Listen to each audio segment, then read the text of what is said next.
En 395, l'empereur Théodose meurt. À sa mort, l'Empire romain est partagé en deux empires, l'Empire romain d'Orient et l'Empire romain d'Occident. Jusque-là, l'Empire romain était divisé en deux parties, mais il était considéré comme un seul et même empire.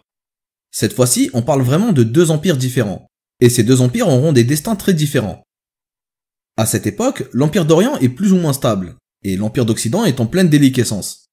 L'Empire d'Occident a du mal à faire face aux barbares à ses frontières. En Afrique, il doit calmer la révolte de Gildon, qui a embrasé le pays. En Europe, la situation est encore pire. Les barbares germains deviennent intenables, mais surtout, il y a un peuple qui est en train de déferler sur l'Europe de l'Ouest, les Huns. Les Huns sont un peuple de cavaliers d'Asie centrale. Au fur et à mesure de leur avancée en Europe, ils repoussent les peuples germaniques plus loin vers l'ouest et vers le sud. L'un de ces peuples germaniques nous intéresse particulièrement, le peuple vandale.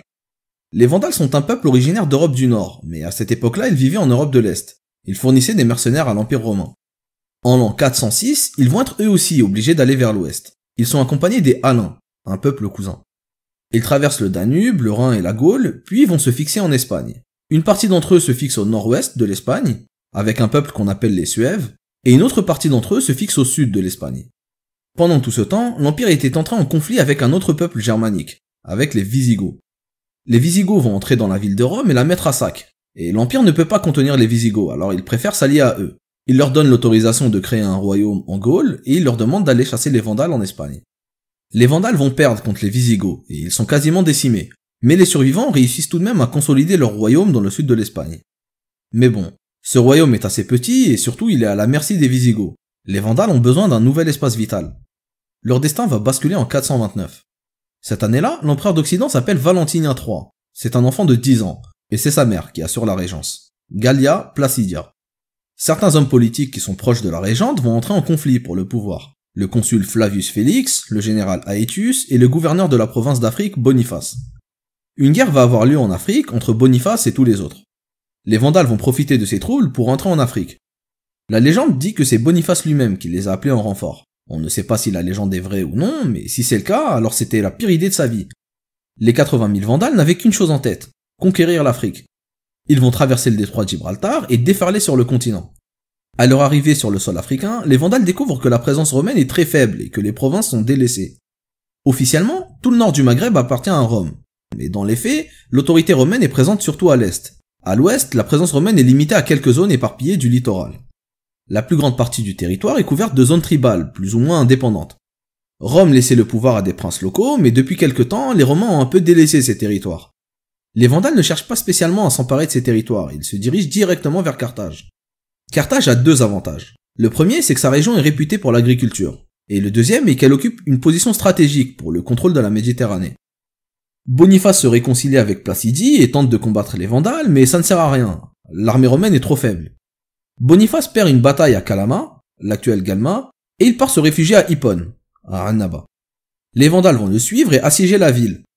Le siège d'Hippone va durer 14 mois. C'est au cours de ce siège que va mourir l'évêque Saint-Augustin, le plus illustre représentant de la romanité des Africains. Tout un symbole. Saint-Augustin ne sera pas le seul homme d'église à être tué par les Vandales. Entre les Vandales et l'Empire romain, le conflit n'est pas seulement territorial, il est aussi religieux. Les Vandales appartiennent au courant arianiste. C'est un courant chrétien qui s'oppose totalement à l'église catholique romaine. Le catholicisme a pour credo la Trinité, Dieu étant trois personnes, le Père, le Fils et le Saint-Esprit. Pour les Ariens, seul Dieu le Père est divin, le Christ n'est qu'un homme avec une part divine, mais c'est d'abord un homme. L'arianisme avait été rejeté par l'église lors du concile de Nicée, un siècle auparavant. De tous les peuples germaniques, c'était les Vandales qui étaient le plus hostiles à l'église. Le conflit religieux sera très violent, mais on y reviendra. En 431, juste après le siège, les Vandales s'installent à Hippone. De là-bas, ils attaquent les villes africaines. Ils sont une menace pour l'Empire. Les Romains comprennent qu'il vaut mieux faire la paix avec les Vandales. En 435, ils signent un pacte avec Genséric, le roi Vandale. Les Vandales peuvent s'installer entre Hippone et Saldae, c'est-à-dire entre Annaba et Bjaya. L'Empire leur met à disposition les terres fertiles du nord-est algérien, mais en échange, ils seront fédérés, ils devront payer un tribut annuel à l'empereur. Et l'Empire gardera les possessions dans le reste de l'Afrique du Nord. Genséric accepte. Il s'installe officiellement à Hippone et il renforce sa domination en Afrique.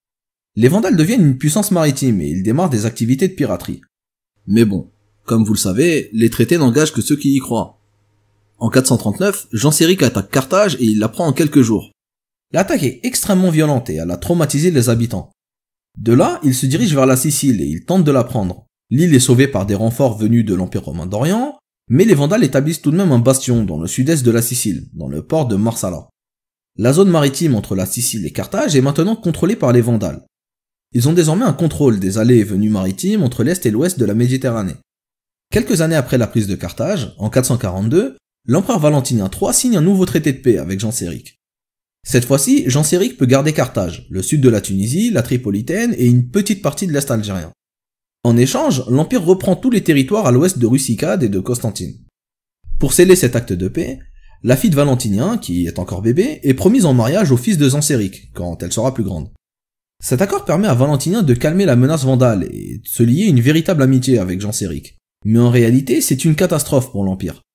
L'Empire romain d'Occident connaissait un violent déclin, et l'Afrique était jusqu'à présent la dernière province un tant soit peu stable. Le blé d'Afrique et les impôts que l'Afrique payait permettaient à l'Empire de survivre et de soutenir l'effort de guerre contre les barbares. En donnant l'Afrique aux Vandales, l'Empire d'Occident a signé son arrêt de mort. Le traité de paix entre Genséric et Valentinien est respecté jusqu'à la mort de Valentinien. Valentinien est assassiné en 455, 13 ans après la signature du traité. Le commanditaire de l'assassinat s'appelle Pétrone Maxime. Pétrone Maxime va s'emparer du pouvoir et il épouse de force la veuve de Valentinien, Eudoxie. Eudoxie fait alors appel à ses alliés vandales, la belle famille de sa fille. Et ça, c'était pas vraiment une bonne idée. Genséric peut désormais attaquer Rome tout en passant pour son sauveur. Il rassemble une armée composée de Vandales et de Berbères. L'armée est tellement massive que Pétrone Maxime s'enfuit avant même que Genséric ne descende de son bateau. Pétrone Maxime sera rattrapé par la foule et lynché sur place publique. Genséric va rester à Rome et il met la ville à sac. Pendant 14 jours, il va fouiller Rome de fond en comble et emmener tout l'or et les objets précieux à Carthage. Il va même capturer des Romains et les vendre comme esclaves. Et pendant qu'il y est, il en profite aussi pour prendre Eudoxie et sa fille avec lui. Cet épisode a tellement traumatisé les Romains qu'aujourd'hui encore on parle de vandalisme. À partir de cette date, les Vandales vont dominer la région. Non seulement ils récupèrent tout ce qui reste de l'Afrique romaine, mais surtout, ils vont avoir une domination maritime sur tout l'ouest de la Méditerranée, de Gibraltar jusqu'à la Sicile. Ils détiennent les Baléares, la Corse, la Sardaigne et la Sicile. Le territoire de Genséric ressemble étrangement à celui de l'ancienne Carthage. Et comme Carthage, il va surtout dominer l'est du Maghreb et les zones du littoral. L'intérieur du pays est en réalité quasi indépendant. Genséric est hostile aux membres du clergé catholique. Lorsqu'il avait mis Rome à sac, il s'était particulièrement acharné sur les églises. En Afrique, il laisse la liberté de culte aux catholiques, mais il va être malin. Il va laisser le petit peuple des campagnes tranquille, mais il va oppresser les catholiques des grandes villes et surtout le clergé catholique. Il ferme les églises des centres-villes et laisse ouvertes les églises des campagnes et des zones périurbaines. Il augmente les impôts du clergé, mais pas celui des paysans. Au final, Genséric a gardé des relations assez correctes avec les Berbères et surtout avec ceux des zones les moins romanisées. À tel point qu'on se demande si le conflit avec l'église catholique était vraiment un conflit religieux, ou bien si c'était juste une manière différente d'attaquer l'autorité romaine. En 476, un certain Odoacre va renverser l'empereur d'Occident. Odoacre a détruit l'empire d'Occident, mais il reconnaît l'autorité de l'empereur d'Orient. En échange, l'empereur d'Orient reconnaît Odoacre comme roi d'Italie.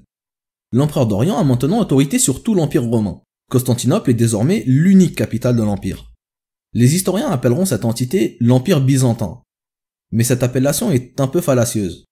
Non seulement la ville en question ne s'appelait plus Byzance depuis un siècle et demi, l'empereur Constantin avait renommé cette ville Constantinople, en 324, mais surtout, il ne s'agit pas d'un nouvel empire, c'est seulement l'Empire romain d'Orient. Les Germains qui ont conquis la ville de Rome et les territoires d'Occident se considèrent comme les héritiers de l'Empire romain. Les historiens occidentaux modernes ont suivi cette vision des choses et ont considéré que les autres n'étaient plus vraiment Rome, mais des Byzantins. Mais en vérité, les empereurs de Constantinople ne se voyaient pas comme autre chose que l'Empire romain.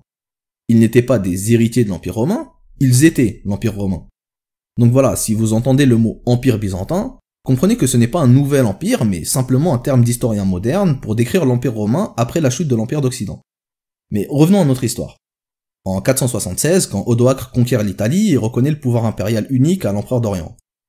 Genséric meurt de vieillesse l'année suivante, au mois de janvier 477. Son fils Hunéric monte sur le trône. Quand Hunéric arrive au pouvoir, les relations entre les Vandales et l'Empire sont normalisées. Il n'y a plus de conflit entre les Vandales et l'Empire. Hunéric va pouvoir se concentrer sur l'intérieur de son territoire. L'Empire romain d'Occident est tombé depuis à peine 1 an. Et Constantinople, c'est loin. Les chrétiens d'Afrique sont coupés de leur lien avec l'Empire. Hunéric va pouvoir exercer son pouvoir sur les chrétiens d'Afrique. Hunéric est un tyran sanguinaire et un arien fanatique. Il compte imposer le culte arien aux habitants de son royaume, et il a des méthodes assez extrêmes. Il va tenter des conversions forcées, il va massacrer des hommes d'église, il va mutiler des chrétiens et en exécuter d'autres. Il va même créer de véritables camps de concentration, dans le sud du pays, dans lesquels il déporte les membres du clergé catholique. Son père, Jean Séric, menait une politique subtile et il gardait des bonnes relations avec les berbères. Hunéric, lui, va se mettre tout le monde à dos. Sous son règne, il y aura des violentes révoltes, notamment dans les Aurès. Pendant son règne, un certain Mastiès a créé un royaume indépendant dans les Aurès.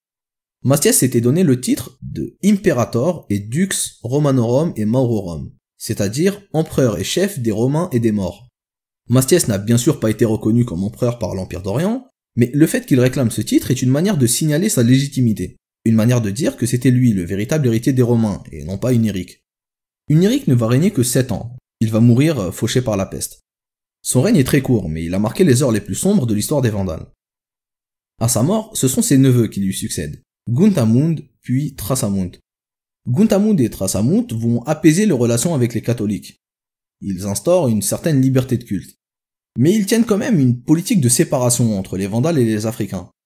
Sous leur règne, des royaumes locaux vont émerger au cœur même de l'Afrique romanisée. Depuis la chute de l'Empire d'Occident, l'autorité romaine n'existe plus en Afrique du Nord. Les Africains vont donc s'organiser et créer des royaumes indépendants, pour tenter de maintenir l'ordre romain. Ces royaumes sont gérés plus ou moins sous le modèle romain. On y trouve des procurateurs, des préfets, et toutes sortes de titres qui étaient liés aux Romains. Par contre, ce sont des royaumes indépendants. Ces royaumes sont en fait une résurgence des vieilles traditions berbères. Et surtout, les noms de ces rois sont tous des noms berbères. Il n'y a aucun nom romanisé. En gros, ces royaumes qui sont censés maintenir l'ordre romain ont surtout fait ressurgir l'ordre berbère. Ces royaumes vont faire une synthèse de la culture romaine et de la culture berbère. Dans les siècles qui ont précédé, le pouvoir politique venait des villes, et les villes diffusaient la culture romaine. Avec ces royaumes, ça va être l'inverse. Le pouvoir ne vient plus des villes, mais des campagnes. Et dans les campagnes, c'est la culture berbère qui est dominante. Ces royaumes vont diffuser la culture berbère, tout en y intégrant quelques éléments de la culture romaine. Le principal élément qui est intégré sera le christianisme. Ces royaumes seront pour la plupart d'entre eux des royaumes chrétiens. Et c'est même dans le christianisme qu'ils tireront leur légitimité pour être indépendants des Vandales. La naissance de ces royaumes est en réalité l'effet le plus marquant de l'arrivée des Vandales. Malheureusement, on sait très peu de choses sur ces royaumes. On a du mal à connaître leur nombre avec exactitude. On avait parlé tout à l'heure du royaume de Mastiès, dans les Aurès. Mais il y en aura d'autres, un peu partout. Dans le Hodna, dans les Nmamcha, mais aussi en Tripolitaine et dans le sud de la Tunisie. Les régions de la Kabylie formaient des vastes royaumes que les Vandales n'osaient même pas traverser. Les Vandales seront obligés d'utiliser la mer pour aller de la région d'Hippone à celle de Césarée. Mais de tous ces royaumes, le plus notable est celui d'Altava. Altava est une localité dans l'ouest algérien, près de Tlemcen. On avait vu que l'ouest algérien était assez peu romanisé et qu'il était constitué de zones tribales. Cette situation a permis à un royaume de se constituer. Les rois d'Altava se considéraient comme les héritiers de l'ordre romain. Le roi Massouna prend le titre de roi des morts et des Romains. On sait très peu de choses sur le fonctionnement de ce royaume, mais il faut juste garder en tête qu'il était suffisamment solide pour rester indépendant des Vandales puis des Byzantins. Et c'est même sur les restes de ce royaume que naîtront les premiers royaumes musulmans indépendants du Maghreb. Mais revenons aux Vandales. En 523, Thrasamund meurt et c'est son cousin Hildéric qui monte sur le trône. Hildéric est le fils du tyran Hunéric, celui qui avait massacré les catholiques et qui avait fait régner la terreur. Mais Hildéric n'a rien à voir avec son père.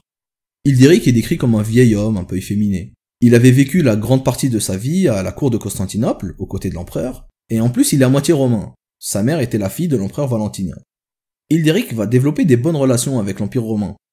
D'ailleurs, il est d'autant plus proche de Rome qu'il s'était converti au catholicisme, la religion de sa mère. Voilà, son père massacrait les catholiques et lui s'est converti au catholicisme. Et ça, les Vandales avaient du mal à l'accepter, car ils étaient encore restés ariens. Mais ce qu'ils ne supporteront pas, c'est sa faiblesse. Hildéric n'est pas doué pour la guerre, et il n'arrive pas à contenir les différentes révoltes berbères qui ont lieu sur son territoire. Dans le sud de la Tunisie, un certain Antalas va former une coalition de tribus et déclarer la guerre aux Vandales. Les Vandales subissent une grande défaite, et Hildéric est humilié. Cette défaite est la défaite de trop. L'armée vandale va lâcher Hildéric. Maintenant, les Vandales veulent quelqu'un de fort, quelqu'un qui va redorer le blason des Vandales. Juste après la défaite contre Antalas, en 530, l'armée nomme Gélimer au pouvoir. Gélimer représente le renouveau de la puissance vandale. Les Vandales attendent de lui une politique ferme. Il doit tenir son rang et donc faire tout l'inverse d'Hildéric. Il doit être hostile aux catholiques et hostile à l'Empire romain. Au même moment, à Constantinople, l'empereur Justinien a une vision.